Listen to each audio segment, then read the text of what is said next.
Hi there, Bill Hitchcock. Got a fantastic program for you. Got an update for you in regards to the closure of the speckled trout along the coast of North Carolina this winter. As most of us already know, January 24th at 5 p.m. by proclamation, the North Carolina Division of Marine Fisheries shut down the speckled trout fishery in the coastal and joint waters.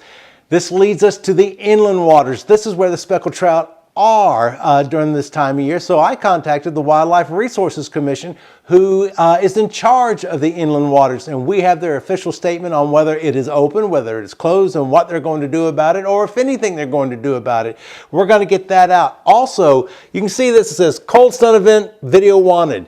I've posted that all over Facebook and places like that, asking for people for either pictures or video that are verifiable and identifiable of cold stun events that are happening along the coast. There's been a lot of pictures, a lot of talk, but they're not always identifiable. Like there's a very popular site going on around right now that has drone footage of a cold stun event. In the voiceover, he says it's North Carolina, but never where in North Carolina, and I can't verify it, so I'm not going to use that. I've asked you to send me pictures and video, and I've got it. I've got a lot of pictures, a lot of video to show to you up and down the coast of North Carolina of this cold stun event. You might be very, very surprised. And the kicker, I don't know if that was a good choice of words. Anyway, have some fascinating bluefin tuna fishing footage, rather, of bluefins that are boiling. They're on top of the water. They're feeding. This is amazing stuff. Well, let's get on to it. Like I said, I got in contact with the, well, let me go to this first.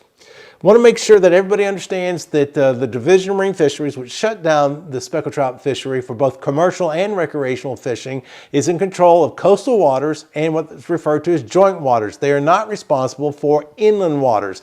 The Wildlife Resources Commission is. And I want to zoom into this map. And this is, by the way, you can access this map at the Division of Marine Fisheries. It is an interactive map that shows exactly where boundaries are. And I want to zoom into the New Bern area where you see all of that, the red slashes, that's where the Division of Marine Fisheries is responsible for. But you see where it's black or just Carolina blue with no red slashes? That's where the Wildlife Resources Commission is responsible. And as we know, these trout, big trout, go up into these head ends of these creeks during the wintertime to overwinter. And the Wildlife Resources Commission is in charge of that. This is their official response. I asked Anna Gurney with the Wildlife Resources Commission, what is your status? What is the stance for these trout? And she said the North Carolina Wildlife Resources Commission, or the WRC, does not have the authority to issue proclamations to close our season like marine fisheries. Our agency is required to go through a rulemaking process as outlined in the North Carolina Administrative Procedures Act.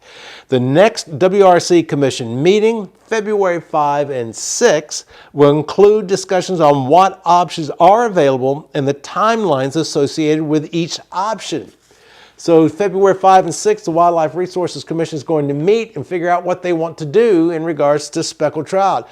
Keep it as is, close it, do something, I don't know. As it stands right now, June 15th is the date that the Division of Marine Fisheries says that they will open up the speckled trout fishery again. It could happen earlier, but it would have to be through, once again, proclamation. That's the Division of Marine Fisheries. But the Wildlife Resources Commission says that they're going to meet on February 5 and 6.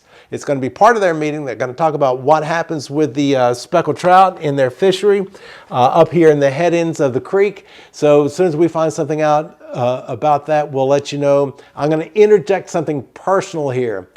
The reason why the division is closing it down until the 15th, they want to give the fish a chance to spawn, to procreate. I like that idea.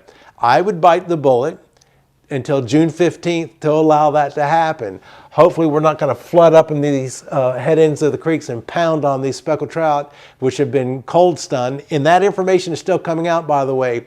As you may recall with the wonderful interview we just did with the Division of Marine Fishery with Lucas Pensinger, that the fish aren't always floating on top. They float down to the bottom, and it takes several days sometimes for them to float back up to the top. So how many speckled trout have been affected? Don't know.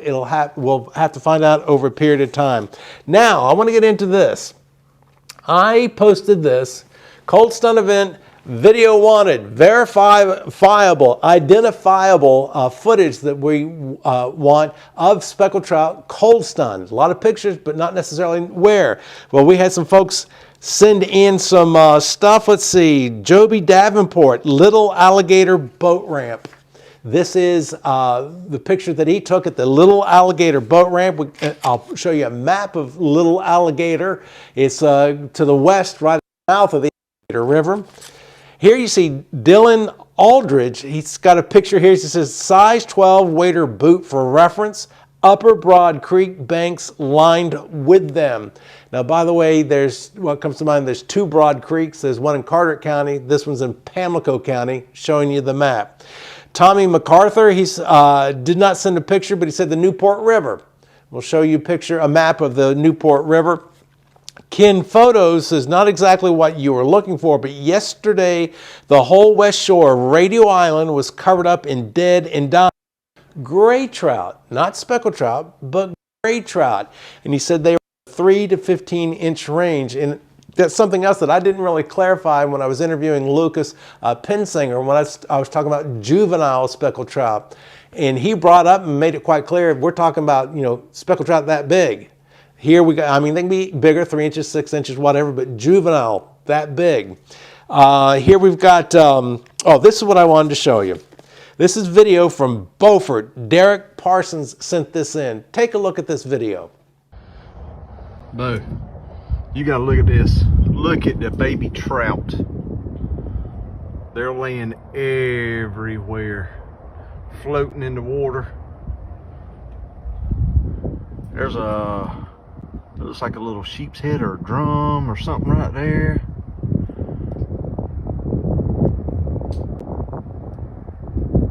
If you have pictures, let us know where this is from and when. I don't need to know the exact location. Here you've heard Beaufort and Radio Island and Newport River, Alligator River, a Little Alligator River. I don't need to know your favorite spot, but if you do have some pictures and videos, send that on in to us. You can email it to me, billhitchcock@mail.com, or of course here at YouTube, just get up with me so we can get that information out to you. Now, I want to leave you with this.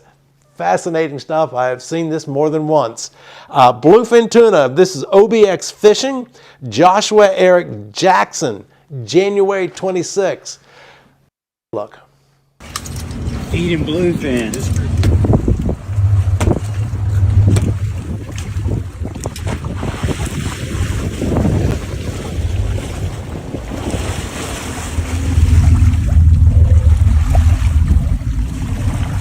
There's about 30 of them right here.